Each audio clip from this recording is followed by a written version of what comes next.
اللہ تبارک و تعالی نے قرآن مجید کے اندر اہل یہود کی بہت ساری غلطیوں کا اور نافرمانیوں کا ذکر فرمایا ہے۔ اس ذکر کرنے سے مقصود یہ ہے کہ امت مسلمہ اپنے اندر سے ان غلطیوں، سستیوں اور کمزوریوں کو دور کرے۔ کسی بھی قوم کا تذکرہ قرآن مجید نے جب بھی فرمایا ہے عبرت کے لیے فرمایا ہے۔ جو قومیں تباہ کر دی گئیں، صفحہ ہستی سے مٹا دی گئیں، کون سے جرائم تھے، کون سی ان کی خطائیں تھیں، کیا سبب بنا جس کی وجہ سے انہیں اتنے سخت قسم کی سزاؤں کا سامنا کرنا پڑا، اور نتیجتاً ان لوگوں کا نام و نشان اور ان کی بستیاں تک صفحہ دہر سے ختم ہو گئیں۔ ہمیں ان چیزوں کو اپنے اندر سے دور کرنا ہے اور اپنے سے ان چیزوں کو ہمیشہ دور ہی رکھنا ہے۔ ایک بہت بڑا مسئلہ بنی اسرائیل کے اندر یہ تھا کہ وہ حق بات نہیں کہتے تھے۔ ہوتا یہ ہے کہ جب انسان حق بات بیان کرتا ہے تو کچھ لوگ اس کے مخالف ہو جاتے ہیں۔ آپ کسی شخص کے ساتھ اتنی دیر تک پوری محبت رکھ پاتے ہیں جب آپ اس کی ہر بات میں اس کی تائید کرتے ہیں۔ جہاں آپ کسی کو روکتے ہیں، منع کرتے ہیں یا اظہار حق کرتے ہیں، وہاں وہ شخص مخالفت شروع کر دیتا ہے۔ کبھی بھی ایسا نہیں ہوتا کہ کسی شخص کو آپ نے کسی کام سے روکا ہو اور بڑی جلدی وہ رک گیا ہو، وہ اسے کڑوی گولی محسوس کرتا ہے۔ دو حکم ہیں شریعت اسلامیہ میں مسلمانوں کے لیے، ایک یہ ہے کہ تأمرون بالمعروف، نیکی کا حکم دو، اور ایک یہ ہے کہ وتنہون عن المنکر، برائی سے منع کرو۔ نیکی کا حکم دینا تو آسان کام ہے، خیر کی بات بتانا آسان ہے، لیکن برائی سے روکنا، کسی کو یہ کہنا کہ یار تو یہ کام ٹھیک نہیں ہے، غلط ہے، یہ بات کہنا، یہ بڑا مشکل کام ہے۔ ہم کیا کرتے ہیں، ہمیں پوری خبر ہوتی ہے، پورا علم ہوتا ہے کہ یہ آدمی برائی میں مبتلا ہے، اور کوئی ایسی بات نہیں، کوئی مشکل کام نہیں اسے روکنا، صرف اس لیے کہ میرا مخالف ہو جائے گا، میرے بارے میں اپنے دل میں بوجھ پیدا کر لے گا۔ اس ایک چھوٹی سی لالچ کے لیے ہم اتنا بڑا کام چھوڑ دیتے ہیں جس کی وجہ سے اللہ نے امت کو فضیلت والا بنایا۔ اور بعض ایسے لوگ بھی میں نے دیکھے ہیں کہ جن کے بالکل وہ شخص ماتحت ہوتا ہے، ان کا فرما بردار ہوتا ہے، انہیں اپنا بڑا جانتا ہے، اگر وہ انہیں روکیں گے تو وہ بندہ آسانی سے رک جائے گا۔ وہ شاگرد ہے، مرید ہے، بیٹا ہے، ارادت مند ہے، محبت کرتا ہے، آپ اسے کسی بات سے منع کریں گے وہ غصہ بھی نہیں کرے گا، وہ رک جائے گا۔ لیکن وہ جو تھوڑی دیر کے لیے ہمیں محسوس ہوتا ہے نا کہ ہم نے تو زندگی کو مرتب اس طرح کیا ہے کہ بس جی میں وقت گزارنا ہے، اچھا کہہ کے ٹائم گزارنا ہے، اس کا نتیجہ یہ نکلا ہے کہ معاشرے کے اندر کمزوریاں بڑھ گئی ہیں، غلطیاں بڑھ گئیں۔ آپ کسی کو منصب دے دیں وہ خوش ہوتا ہے، لیکن کسی جگہ سے اسے کہیں کہ تو نے پچھلی صفوں میں رہنا ہے، وہ پریشان ہو جاتا ہے۔ خدا کے بندے، جہاں تیرے اندر کمزوری ہے اس کو اگر تو محسوس کرے گا تو تیرے لیے بڑا فائدہ ہو جائے گا اپنی اصلاح کا، تربیت کا۔ جس کو جہاں روک سکتے ہیں اسے وہاں ضرور روکیں۔ آپ کو پتہ ہے ہمارے بچوں میں غلطیاں زیادہ کیوں بڑھ جاتی ہیں؟ جو وقت تھا نا انہیں منع کرنے کا، اس وقت ہم نے انہیں منع نہیں کیا۔ جو ٹائم تھا انہیں ٹوکنے کا، اس وقت ہم نے انہیں ٹوکا نہیں۔ جو وقت تھا انہیں سمجھانے کا، اس وقت ہم نے انہیں سمجھایا نہیں۔ پھر ایسا وقت آتا ہے کہ وہ غلطیاں پک جاتی ہیں، مزاج کے ساتھ منسلک ہو جاتی ہیں۔ پھر ہم چاہتے ہیں کہ بچوں میں وہ تبدیلی آئے، لیکن اس کے ساتھ بڑا ظلم ہوا، وہ بیچارہ پریشان ہو گیا۔ آپ کوئی جملہ غلط پکا لیتے ہیں نا پڑھتے پڑھتے تو وہ پک جاتا ہے، ٹھیک کرانا بھی چاہیں بعد میں تو ایک وقت آتا ہے وہ ٹھیک نہیں ہوتا، لیکن اگر وقت پہ اسے ٹھیک کر دیا جاتا تو وہ ٹھیک رہتا۔ اپنوں کے ساتھ پیار کریں، اپنوں کے ساتھ محبت کریں، اپنوں کے ساتھ آپ کا رشتہ خلوص والا ہو۔ آپ دیکھیں وہ کہاں غلطی کر رہے ہیں، وقت پر ان کا ہاتھ پکڑیں۔ فصل کے ساتھ جڑی بوٹی اگ گئے تو میرے بھائی جڑی بوٹی کاٹنا بھی لاڈ ہی ہوتا ہے، وہ بھی فصل کے ساتھ پیار ہی ہوتا ہے۔ بچوں میں، شاگردوں میں، مریدوں میں، بھائیوں میں، دوستوں میں غلطیاں آ جائیں تو ان غلطیوں کو دور کرنا یہ محبت ہے۔ آپ اپنے دوستوں کو منع کریں گے تھوڑی دیر کے لیے، یہی ہے نا کہ وہ آپ کو کہیں گے کہ یار جا تو اپنا کام کر، تو یہ تانا آپ نے کس کے لیے سہا؟ تھوڑی دیر کے لیے وہ آپ کو برا ہی کہیں گے، تو یہ آپ نے جو اپنے اوپر اس شخص کی طرف سے آپ نے تھوڑی دیر کے لیے شدت برداشت کی، تو کس کے لیے برداشت کی؟ آپ خیر کی بات کہیں، آپ اچھائی کا جملہ کہیں، آپ لوگوں کو برائی سے منع کریں۔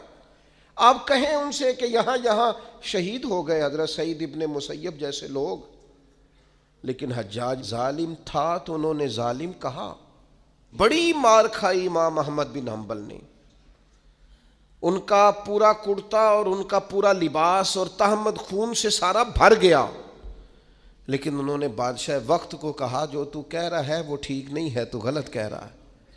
جنازے نکلے علماء اور محدثین کے جیلوں سے، لیکن انہوں نے کہا حق حق ہی ہوتا ہے، خیر خیر ہی ہوتی ہے۔ ہم بات ہی نہیں کرتے، ہم اپنوں کو منع ہی نہیں کرتے، ہم لاڈ میں، پیار میں، محبت میں تباہی کرتے جاتے ہیں اپنوں کی۔ جہاں کسی میں کمزوری دیکھیں، ہاں سمجھائیں پیار کے ساتھ، قائل محبت کے ساتھ کریں، لہجہ مصلحانہ ہو، تنقید برائے تنقید نہ ہو، لیکن حق بات کریں۔ بنی اسرائیل کا جرم کیا ہے؟ ان کا جرم یہ ہے کہ اللہ تعالیٰ انہیں فرماتا ہے وَلَا تَلْبِسُوا الْحَقَّ بِالْبَاطِلِ، حق کو باطل سے نہ ملایا کرو، وَتَقْتُمُوا الْحَقَّ وَأَنْتُمْ تَعْلَمُونَ، اور جانتے بوجھتے ہوئے حق نہ چھپایا کرو۔ نہ باطل کو حق سے ملاؤ، نہ حق کو چھپاؤ، وَأَنْتُمْ تَعْلَمُونَ، تمہیں پتہ ہے، تم جانتے ہو۔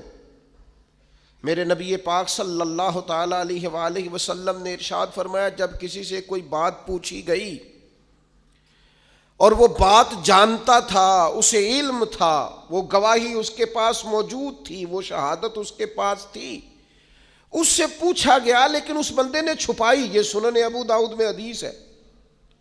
اللہ کے محبوب فرماتے ہیں قیامت کے دن اس بندے کے منہ میں اللہ آگ کی لگام ڈال دے گا۔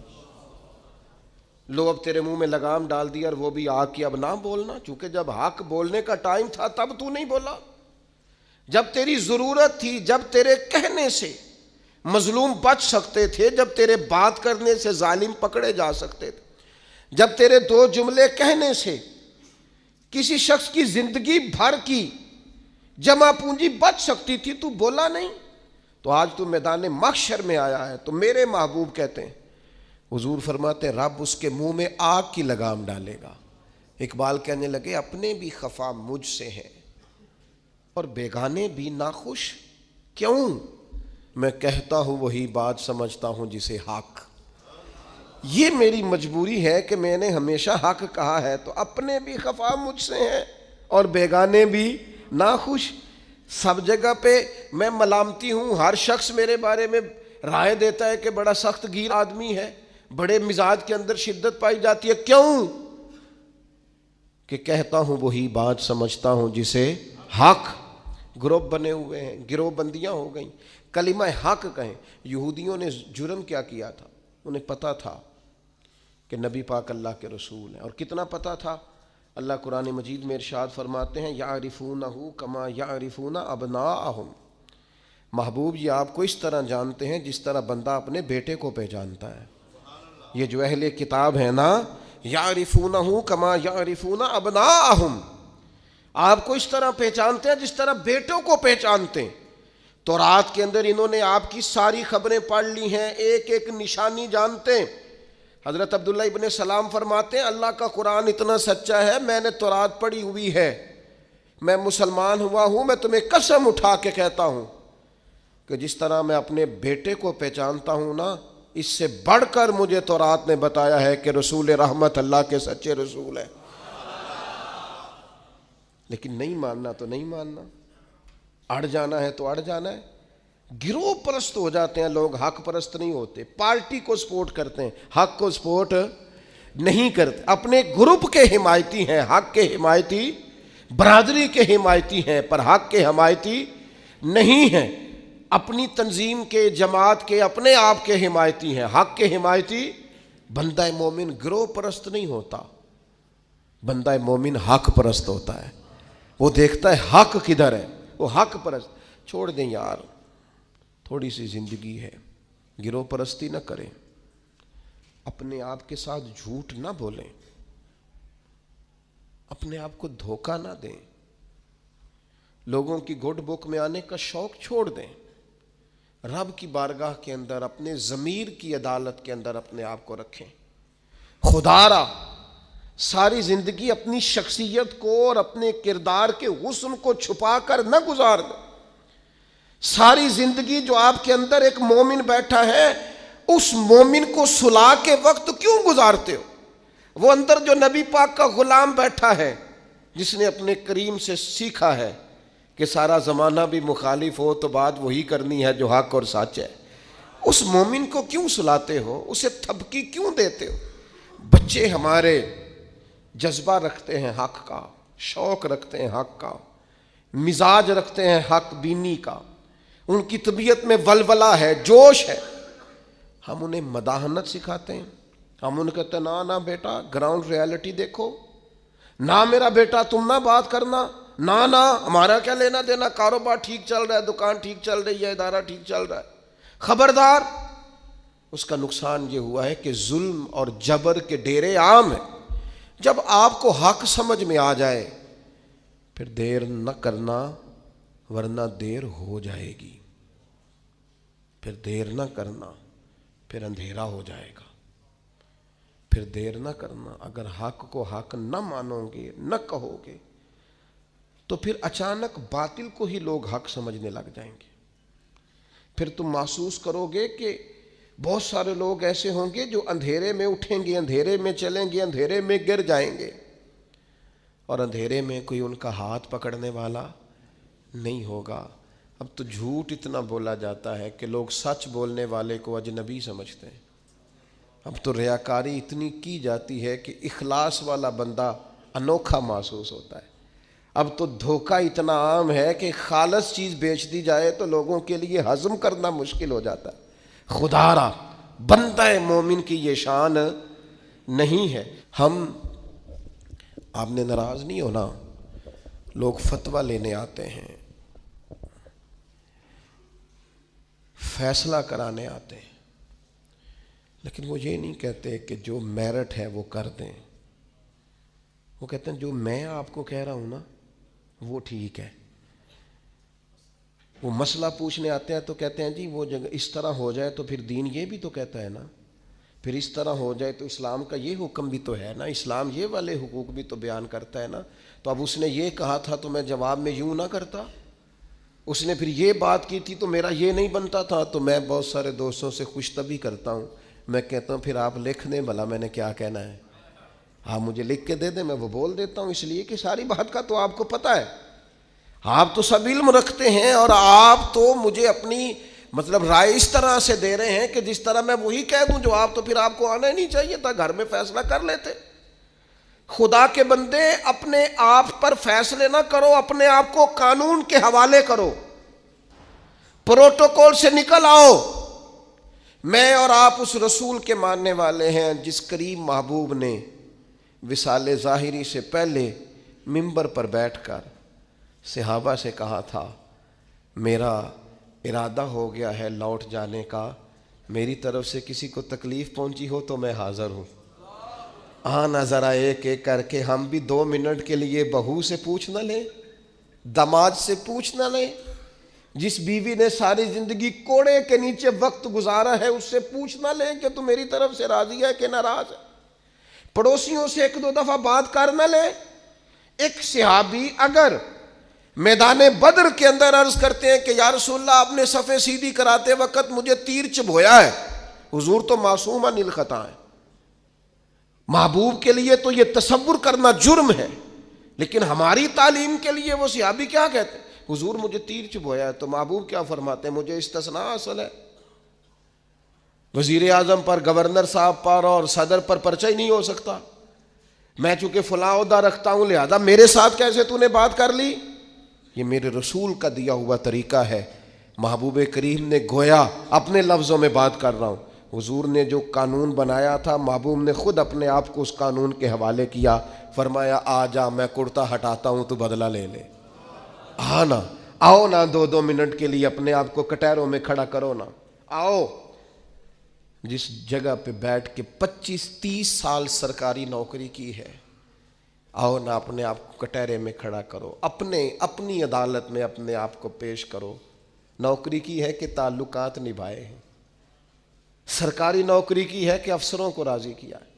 آؤ نا جن کو منصب ملے ہیں، منصب جن کو عہدے ملے ہیں، جن کو بڑا کچھ ملا ہے، وہ تھوڑی دیر کے لیے آئیں نا اپنے آپ کو کٹہروں میں کھڑا کریں۔ وہ پیر صاحب، وہ مولوی صاحب جن کے لوگوں نے ہاتھ بھی چومے اور ان کے پیروں میں نذرانے بھی ڈالے، اور گھنٹوں لوگوں نے سڑکوں پہ پھول لے کے جن کا استقبال بھی کیا، اور جن کے بچوں کو بھی لوگوں نے سلوٹ کیا کہ یہ شیخ کی اولاد ہے، وہ آئے نا کبھی کٹہرے میں کھڑے ہو کے بتائیں نا جس دین نے انہیں اتنا دیا ہے انہوں نے اس دین کو کیا دیا ہے۔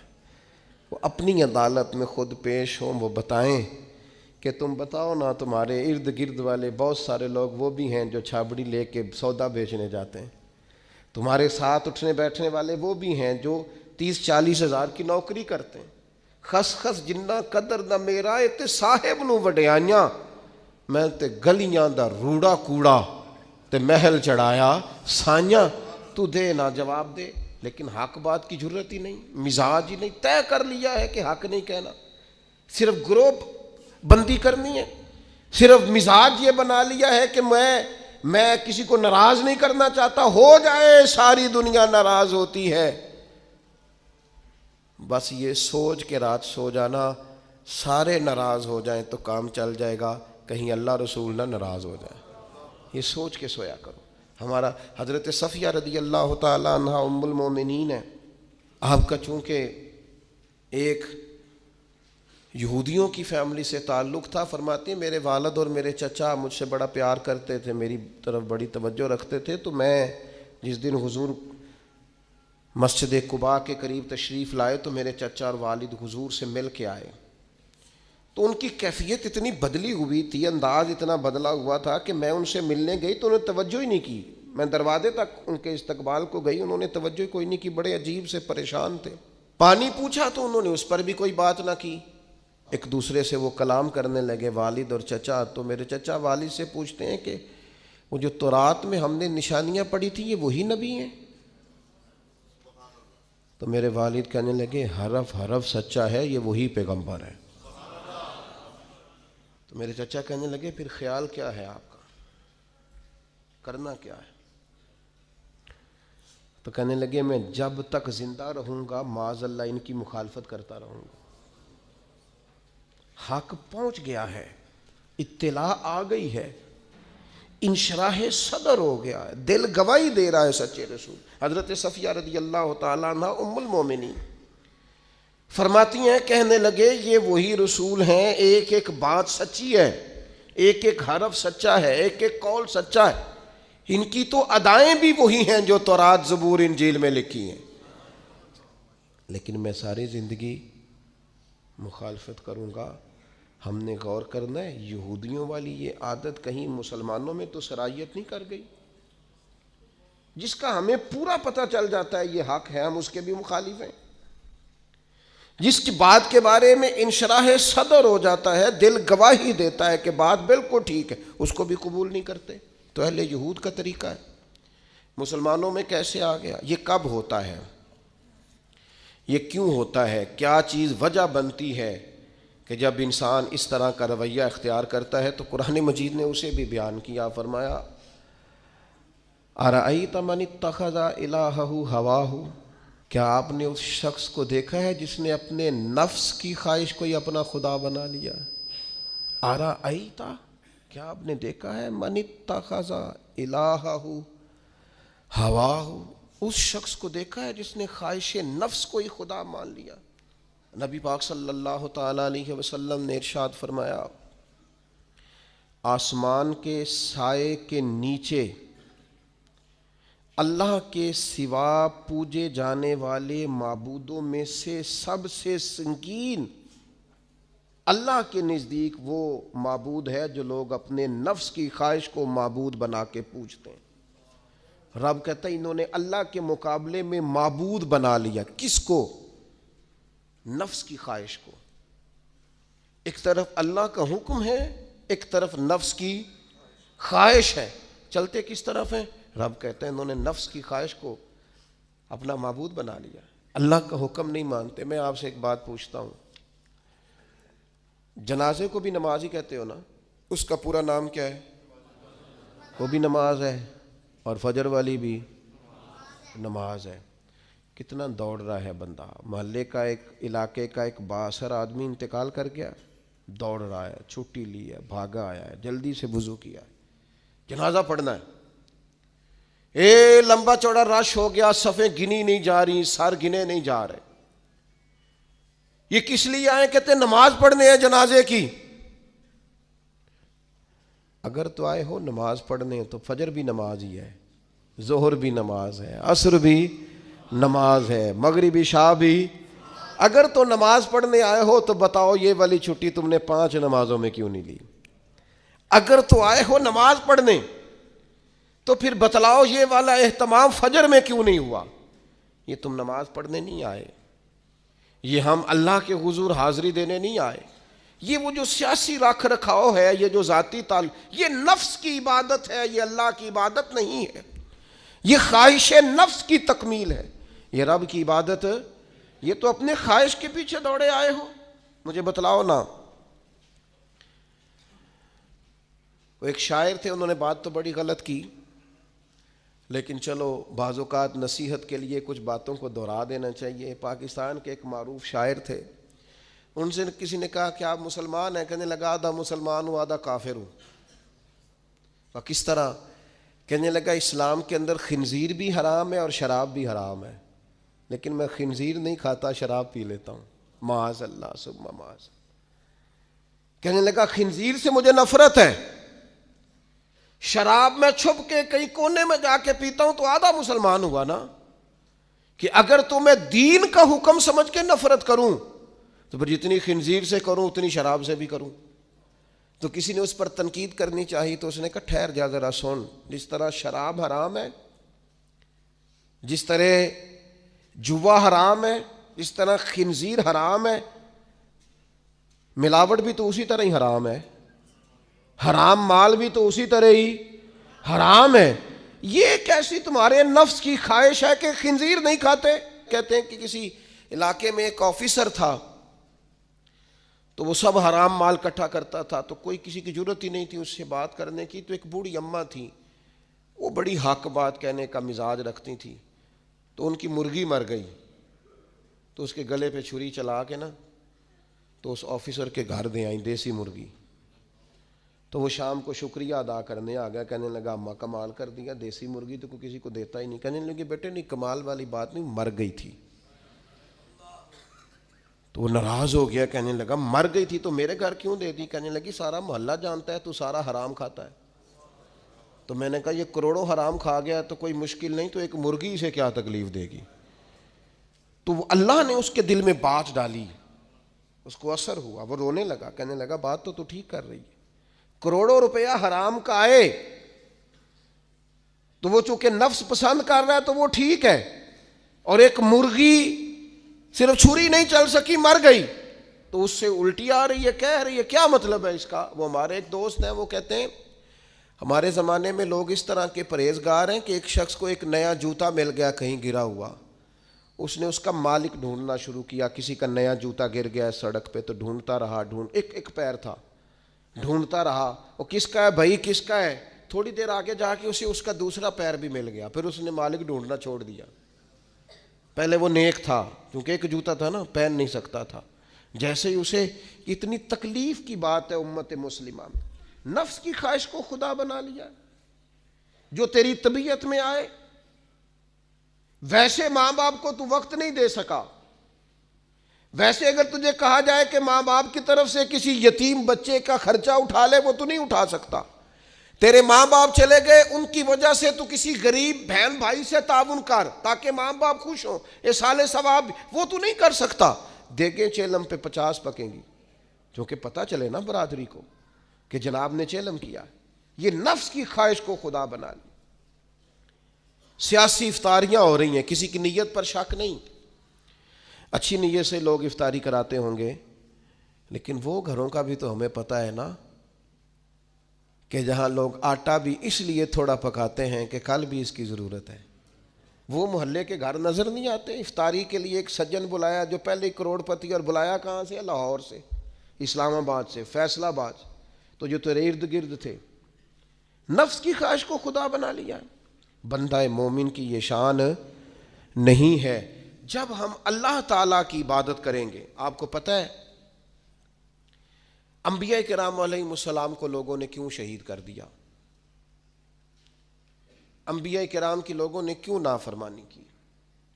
اللہ کے رسول تو معصوم ہیں، کسی شخص سے کوئی مطالبہ نہیں کرتے تھے۔ نبی تو خالصتاً داعی بن کر اور تڑپ لے کر اللہ کے بندوں کو رب کی طرف بلاتا ہے۔ کیوں نہیں مانی لوگوں نے بات انبیاء کی؟ حضرت لوط علیہ السلام کی بات اس لیے نہیں مانی کہ وہ ہم جنس پرستی سے، لواطت سے روکتے تھے۔ کیوں لوگوں نے نافرمانی کی حضرت ابراہیم علیہ السلام کی کہ وہ کفر اور شرک سے روکتے تھے؟ کیوں لوگوں نے نافرمانی کی معاذ اللہ نبی پاک علیہ السلام کی کہ حضور فرماتے تھے کوئی بڑا چھوٹا نہیں؟ کیوں سردار بنے ہوئے ہو تم؟ کیوں غریبوں کا خون چوستے ہو؟ کیوں برادری ازم کے نام پر تکبر کرتے ہو؟ لوگ نافرمان ہو گئے۔ ہم کیا کرتے ہیں، جیسے ہی ہمارے نفس کی خواہش کو چوٹ لگتی ہے ہم فوری طور پر مخالف ہو جاتے ہیں۔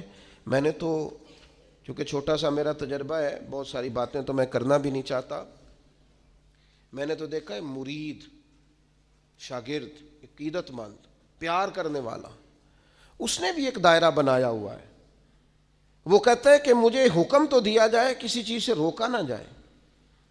اگر کسی جگہ سے آپ نے کسی کو مرشد ہی مان لیا ہے تو پھر تو وہ آپ کو ایسا حکم بھی دے جو بالکل طبیعت کے خلاف ہے تو آپ یہ سمجھیں دوائی کڑوی ہے، اس میں شفا جلدی ہوگی، لیکن اس بات کے لیے تیار نہیں ہے۔ وہ ایک مزاج ہے، ایک مرضی کی طبیعت ہے، اس کے مطابق آپ دیکھیے نا، قرآن مجید ارشاد فرماتا ہے کہ یہ جو تھے نا قریش مکہ، یہ حاجیوں کو پانی پلاتے تھے، کعبے کے متولی تھے، ساری باتیں مانتے تھے، لیکن کلمہ پڑھنے کو تیار نہیں تھے۔ اللہ کریم نے قرآن مجید میں فرمایا تم نے حاجیوں کو پانی پلانا اور کعبے کی خدمت کرنا اس کے برابر سمجھ لیا ہے کہ یہ کہا جائے کہ میں اللہ اور آخرت پر ایمان لایا، اور تمہیں یہ پانی پلانا بھی تب بھی نفع دے گا جب اللہ اور اس کے رسول کو مانو گے۔ لیکن وہ اپنی مرضی کا مزاج ہے نا جی، اپنی مرضی کی طبیعت ہے۔ اپنی زندگی کے اندر کچھ چیزوں پر توجہ کریں۔ نبی پاک علیہ السلام نے فرمایا جنت اللہ تعالیٰ نے مشکلات سے ڈھانپ دی ہے، دوزخ کو اللہ نے خواہشات سے ڈھانپا ہے۔ اپنی زندگی میں اپنی خواہشات پر توجہ دیں۔ حضور علیہ السلام نے پناہ مانگی ہے، اے اللہ میں نہ ختم ہونے والی خواہش سے تیری پناہ مانگتا ہوں۔ اپنی خواہشات پر، یہ جو ہم پیری مریدی کرتے ہیں نا، یہ جو بیعت کا سلسلہ ہوتا ہے، اس میں سب سے پہلا طریقت کا حکم یہ ہے کہ مرشد آپ کو وہ حکم دے گا جو آپ کی مرضی کے خلاف، اور اگر آپ اسے صحیح کر کے قبول کریں گے نا، دیکھیں بندہ اللہ کا بندہ کب بنتا ہے؟ اللہ کا بندہ تب بنتا ہے جتنا مزہ اسے نیند میں آتا ہے نا، اگر اتنا ہی مزہ اسے فجر کے وقت نیند چھوڑنے کا آئے نا، پھر وہ رب کا بندہ ہے۔ اتنے مزے سے ہی وہ اٹھے، جتنا مزہ اسے روٹی کھانے کا آتا ہے نا، اتنا ہی مزہ اسے رمضان میں روزہ رکھنے کا آئے، پھر وہ اللہ کا حقیقی فرما بردار۔ جتنا لطف اس شخص کو اللہ تبارک و تعالیٰ کی دی ہوئی نعمتوں کو استعمال کرنے کا آتا ہے نا، اتنا ہی مزہ اسے اگر اللہ کی بارگاہ میں مجاہدے کا آئے، پھر وہ رب کا بندہ ہے۔ تو اپنے مزاج کے اندر حق کہنے کا حوصلہ پیدا کریں، آپ کے دائیں بائیں جو لوگ غلطیاں کریں انہیں محبت سے سمجھانے کی کوشش کریں، اور کچھ تھوڑا سا نا نفس کی مخالفت کم، جو آپ کی طبیعت میں چاہے وہ ہو جائے تو مزہ کیا رہا۔ ایک بات آپ نے آج کے جمعے سے بطور سبق لے کے جانی ہے، نفس کی تھوڑی مخالفت کریں، چھوڑ دیں اندر باہر لڑنا، اپنے آپ سے لڑنا شروع کریں، اپنے آپ سے تھوڑا سا جہاد شروع کریں۔ ہمارا سب سے زیادہ مسئلہ اپنے ساتھ ہے، ہمیں کسی نے پریشان نہیں کیا، صرف ہماری اپنی خواہشات نے پریشان کیا ہو۔ آپ خواہشات سے تھوڑا سا لڑیں، ایک ایک دو دو کر کے خواہشات کو چھوڑیں، آپ خود محسوس کریں کہ زندگی حسین ہو گئی ہے۔ میرے ایک سنگی ہیں، کوئی اختلاف ہو گیا ان کا گھر کے اندر، تو میں نے بلایا، میں نے کہا کیا ہوا ہے؟ تو انہیں پہلے سٹے آکھیا، انہوں نے کہا حضور ساری غلطی میری ہے، بڑی کوشش کرنا پر میرا اپنے آپ تے کنٹرول، میرا دل خوش ہو گیا، ورنہ آج کل ساری غلطی میری ہے، یہ تے سوال ہی نہیں نہ پیدا ہوتا، میں تے غلطی کراں، یہ کتے لکھے ہے، میں ہی تے نہیں کرتا، باقی ساری دنیا کر دی۔ یہ چھوڑ دیں، یہ بہت بڑی بات ہے کہ انسان تھوڑا سا دو قدم پیچھے ہٹ کے کہ نہیں، غلطی تو ساری، ڈھونڈتا پھرتا ہوں اے اقبال میں اپنے آپ کو، ڈھونڈتا پھرتا ہوں اے اقبال اپنے، ڈھونڈتا پھرتا ہوں اے اقبال اپنے آپ کو، آپ ہی گویا مسافر، آپ ہی منزل ہوں میں، وما علینا الا البلاغ۔